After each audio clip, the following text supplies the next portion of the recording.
বারুইপুর কাণ্ডে বড় মোড়। অপরাধ পুনর্নির্মাণের সময় পুলিশের গুলিতে মৃত্যু হল অভিযুক্ত প্রভাস মণ্ডলের। বারুইপুরের নাবালিকা ধর্ষণ ও খুন মামলায় বড় মোড়। অপরাধস্থলের পুনর্নির্মাণে নিয়ে যাওয়ার সময় পুলিশের সঙ্গে সংঘর্ষে মৃত্যু হল মূল অভিযুক্ত প্রভাস মণ্ডলের।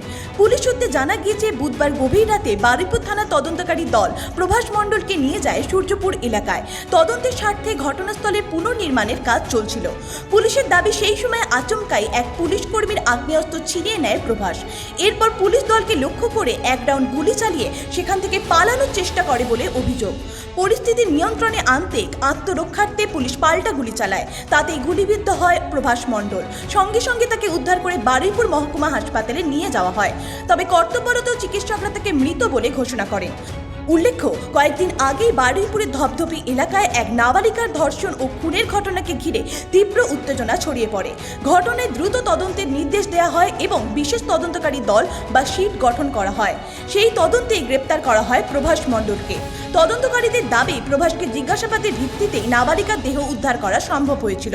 এরপর ঘটনাস্থলের পুনর্নির্মাণের জন্য তাকে নিয়ে যাওয়া হলে এই ঘটনাটি ঘটে বলে পুলিশের বক্তব্য। তবে এই ঘটনার সম্পূর্ণ বিবরণ এবং পুলিশের দাবি আইন অনুযায়ী তদন্ত ও পরবর্তী প্রক্রিয়ার মাধ্যমে আরও স্পষ্ট হবে। ব্যুরো রিপোর্ট, জি বাংলা।